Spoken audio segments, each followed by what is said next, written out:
Hello दोस्तों, हम लोग AKTU पर बेस्ड इंजीनियरिंग मैथमेटिक्स 1 यूनिट 5 के मोस्ट इम्पॉर्टेंट क्वेश्चन की सीरीज कर रहे हैं। इसमें हम लोग 15 क्वेश्चंस करेंगे, जिसमें इस वीडियो में क्वेश्चन नंबर 4 होगा। क्वेश्चन नंबर 1 से लेके 15 तक देखने के लिए डिस्क्रिप्शन बॉक्स में सभी की लिंक दी हुई है, आप बाकी क्वेश्चंस वहाँ से देख सकते हैं। ठीक है, ये जो 15 क्वेश्चन हैं ये AKTU में कभी न कभी प्रीवियस ईयर क्वेश्चन पूछे गए हैं, ये वही क्वेश्चंस हैं और इसमें प्रयास किया गया है कि इन 15 क्वेश्चंस में वो सारे टॉपिक कवर हो जाएं जिनसे क्वेश्चन डायरेक्ट पूछते हैं। ठीक है, वो सारे टॉपिक कवर करने का प्रयास किया गया है, यानी उससे रिलेटेड और क्वेश्चन अगर आ जाएंगे तो आप लोग आसानी से कर लेंगे। इसलिए 15 क्वेश्चंस की एक प्रैक्टिस हम लोग कर रहे हैं। ठीक है, तो चलिए क्वेश्चन नंबर 4 देखिए, डायरेक्शनल डेरिवेटिव। देखिए डायरेक्शनल डेरिवेटिव पर अक्सर क्वेश्चन पूछते हैं।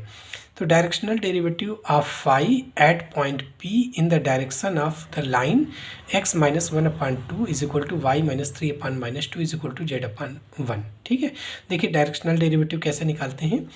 Directional derivative of phi in the direction of A vector, A vector की डायरेक्शन में डायरेक्शनल डेरिवेटिव क्या होता है, ग्रेड फाई किसी पॉइंट पे निकालना है तो at point P dot a cap, जिस डायरेक्शन में निकालना है उसके यूनिट वेक्टर से डॉट करा दो, ये उसका डायरेक्शनल डेरिवेटिव हो जाएगा।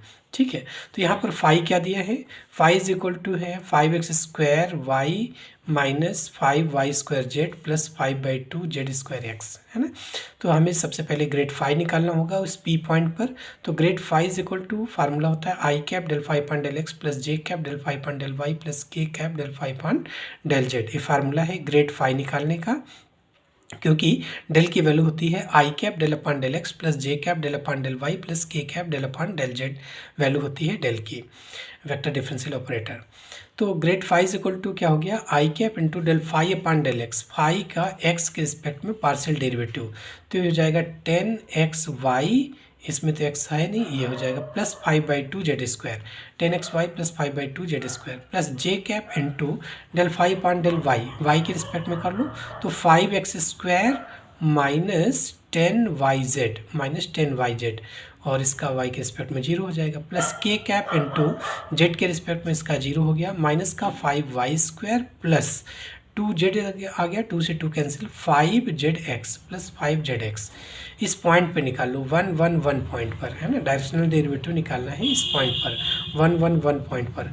तो grad phi at P 1 1 1 is equal to x y z की वैल्यू 1 1 रख लो, तो वो आपका 10 प्लस 5/2 कितना हुआ, 20 प्लस 5 25/2 आ गया, आई के प्लस हो जाएगा प्लस 5 माइनस 10, तो माइनस का 5 कैप हो गया प्लस 5 माइनस 5 0 के कैप हो गया। और ये तो आपका ग्रेड फाई उस पॉइंट पर वैल्यू आ गई, इसकी वैल्यू निकाल लिया। अब जिस डायरेक्शन में निकालना है वो एक लाइन दे रखे हैं, ये लाइन इस डायरेक्शन में निकालना है, तो लाइन की इक्वेशन दे रखे हैं x minus 1/2 is equal to y minus 3/-2 is equal to z/1। इसको अगर वेक्टर फॉर्म में लिखें, इस लाइन को वेक्टर फॉर्म में लिखें, सपोज ए वेक्टर, सपोज ये लाइन है ए वेक्टर, है ना, ये लाइन ये ए वेक्टर है जिसको कार्टेशियन फॉर्म में ऐसे लिखा गया है, और वेक्टर फॉर्म में इसको लिखेंगे तो इस तरीके से लिखेंगे। यहाँ इसके डायरेक्शन रेशियोज होते हैं 2 -2 और 1, इस लाइन के डायरेक्शन रेशियोज 2 -2 और 1 है। तो वेक्टर फॉर्म में हो जाएगा A vector equal to 2 I cap plus -2 J cap plus K cap, यानी इस लाइन को अगर वेक्टर फॉर्म में लिखेंगे तो हमें उसमें केवल नीचे इनकी ज़रूरत होती है, लेकिन ऊपर न्यूमरेटर में ध्यान देना होगा कि x minus alpha plus y equal to y minus beta और जेड माइनस गामा होना चाहिए।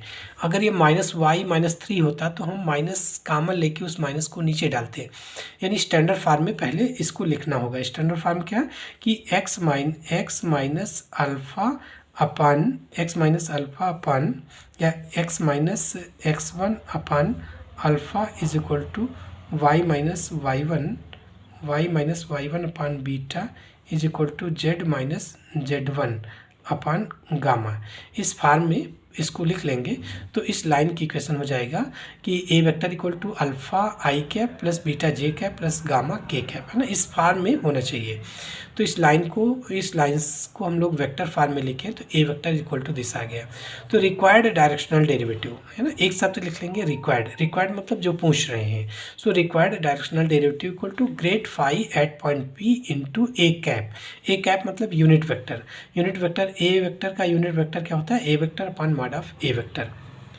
तो पी पॉइंट पर ग्रेड फाई की वैल्यू आई है, पी पॉइंट पर ग्रेड फाई की वैल्यू ये है, लिख लीजिए डॉट ए वेक्टर ये है, इसका यूनिट वेक्टर मतलब अंडर रूट इसका स्क्वायर 4 प्लस -2 का स्क्वायर 4 आ गया और 1, तो ये तो आपका 3 आ गया।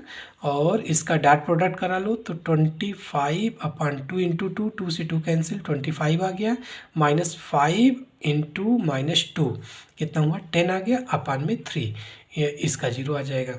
तो कितना हुआ 35/3 को 11 होल 2/3 भी लिख सकते हैं, ये आंसर आ जाएगा। तो इस तरीके से डायरेक्शनल डेरिवेटिव का क्वेश्चन कंप्लीट हुआ। ये बहुत इंपॉर्टेंट टॉपिक है डायरेक्शनल डेरिवेटिव, है ना, इस पर और रिलेटेड आप क्वेश्चंस कर सकते हैं, ठीक है। तो डायरेक्शनल डेरिवेटिव होता है ग्रेड फाई डॉट, जिस डायरेक्शन में निकालना है उसके यूनिट वेक्टर से डॉट करा देते हैं, ठीक है। तो इस तरीके से डायरेक्शनल डेरिवेटिव निकलता है। Thank you.